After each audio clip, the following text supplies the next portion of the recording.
ang status niya during your time as Secretary of Labor, and kung hindi pa siya fully na-address, where is the bottleneck? Is it because of may kakulangan sa batas? Is it because there's business resistance? Is it with Congress? Or sa executive policy design,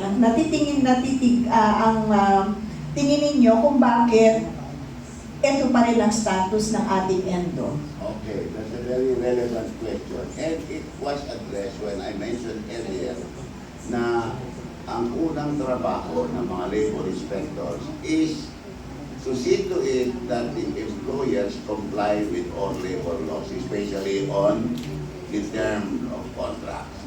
Ngayon, gaya ng sinabi ko, nagkaroon ng labor inspection.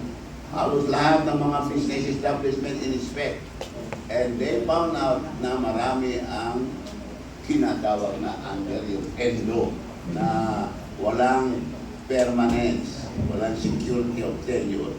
As a result of which, nagkaroon ng decision ng Department of Labor na i-regularize yung mga empleyado na na-meet na nila ang requirements of employment. Yun. Basically, kagaya lang sinabi ko, after 6 months probationary period, you automatically become a regular employee. And that is the effect of the strict employment of the employment services enforced during the term of President Duterte. So, Kapenya, nakikita ko, it's more of an executive policy design. In other words, may batas na eh. Huwag na nating dagdagan, no? Pero ipatupad natin. Paano mo ngayon ipapatupad is the question. So, under the leadership ni PRRD, inatasan niya talaga si Secretary Perio to look into this, itong mga may ENDO, no? Or kung nagpo-comply ba ang mga businesses, no? Insofar as ENDO is concerned. So that was the policy design. Yun ang. Alam mo, Attorney Yvette, that's the reason pala, yung time po ni PRID, because through the leadership of our Secretary Perio, ang daming nagdedemanda sa building. Kaya yung pala may mga batas talaga, kaya lumakas ang building nila na ipaglaban ng kanilang karapatan. Sobrang madami, may ganyan ba? And in fairness din, alam mo, kaya naging effective naman yung inspection process na ginawa ng Department of Labor. Yung napakahalaga rin, no, yung cooperation ng mga employers. Kasi hindi lang naman ng mga employees ang inaatupag ng ating Pangulong Duterte. Kinakausap niya rin ang mga employers. And that's the reason why yung mga employers naman realize that the best situation or atmosphere for a business to flourish is what they call industrial peace.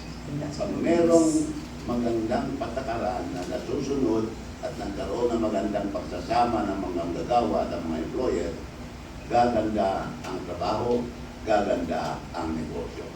Yun. So, yun ang importante sa lahat. Hindi yun naman iisa lang panig ang papanigan mo. Kailangan panigan mo ang bawat panig. Attorney Yvette, Yes po. narinig mo yung mga nilatag ni Secretary Perio bilang abogado. Alam ko may mga lumalapit at nagreklamo sa iyo sa mga usaping pagtatrabaho. Kasi ako, before, ang dami rin issue dun sa ahensya kung saan ako naglilingkod. Pero sa totoo lang, doon na-justify yan mga sa HR, yung iba. Kasi doon pa rin sila, kinain pa rin sila ng lumang sistema. Pero hindi natin nakalikha yung mga bagong batas na pinapatupad na ng LPRID, kaya yung iba nakakalusot na napapabayaan at hindi na ibibigay ng karapatan ng mga magagawa. Ano masasabi mo doon? Ako, I became part of the Duterte administration in 2020. Pero hindi dahil sa nagbubuhat ng bangko, I did observe there were lesser resistance from the labor force during that time. So tama po yung policy ni Presidente at saka ni Secretary through Secretary Bello, no? Ang primordial should be industrial peace. You have to strike a balance between the benefits and the rights of the workers as against din naman dun sa right ng mga employers to earn. Yun ang and how they did it is something that we should admire, no? Kasi na-achieve talaga po nila yun yung unrest among the workers. In fact, Peña, no, yun nga yung sinabi, the mere fact, no, na in-address mo yung health concerns ng mga sales lady, malaking bagay na yun eh. Probably, hindi ko sinasabi, no, it could be one of the grievances of this sales lady at saka yung mga sales personnel, mga lalaki din, no. Pero when Secretary Bello took the helm of Dole, nagkaroon, no, ng malasakit. Nagkaroon ng decisive action to address this. Akala natin maliit na bagay, pero hindi, malaking bagay yun. So yun ang sinasabi, hindi lang naman industrial peace in the sense na yung kinikita nila, pero pati yung well-being nila. So congratulations po doon, Secretary Bello. Ang galing, industrial peace ang legacy. Yun ang Term na ginamit. galing. Secretary Bello, how did President Duterte, yung style ng kanyang leadership, affect negotiations with employers? Siyempre na ganyan eh. Nabigla sila na kailangan ipatupad agad-agad. Also, yung negotiation with unions and tripartite bodies. Yeah. Yung alam mo yung situation ng mga employers at sa employees is a mutual respect, no? So, there must be a mutual observation of all labor laws. Hindi lamang ang employers naman ang sumusunod na batas, kailangan din yung ating mga employees, kailangan sumunod din. And this was clearly taught by President Duterte in his meeting with the employers. Madalas nakikipag-meet yan eh. I remember mag-meet yan si Presidente kasama there was a time na nandiyan sila Lucio-tan. Mag-remember ko si Lucio-tan. Alam mo nung maging Presidente Presidente ko. Hindi sila hindi magkasundo ni Lucio-tan. Pero nung ma-remember nyo, ito malaman yung ng ating mga kababayan ang ginawa ng ating Pangulo.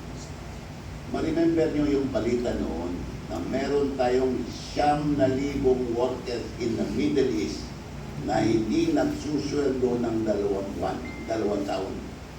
Tandaan nyo yun? At meron nga lumabas na fake news na yung ating mga kababayan OFW ay kumakain na ng basura. Nakita nyo yung may picture na parang dinada. Actually, hindi basura yun. Hindi basura yun.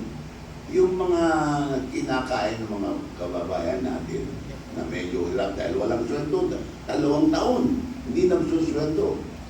Ang ginagawa nila, nandun sila sa may mga groceries. Yung mga grocery kasi, meron silang nire-reject na vegetable o meat. Pero hindi sira yun, hindi yung basura. Tinatabi nila. Ngayon, yung mga natin, mga kababayan natin na maalis doon, nakikiusap, kinukuha nila yun. Ganun ang situation ng ating mga kababayan. So anong ginawa ng ating Pangulo? Inutusan lang po, puntahan mo yung mga kababayan natin, sabi mo maganda sila, iuwi natin sila lahat. Inuwi namin yung 9,000. We spent 6 billion.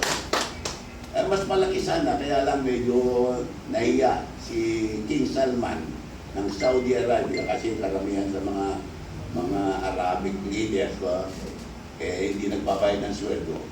Inalok niya yung 5 airplane ng Saudi Airlines. Meron siyang aeroplano. Inalok niya.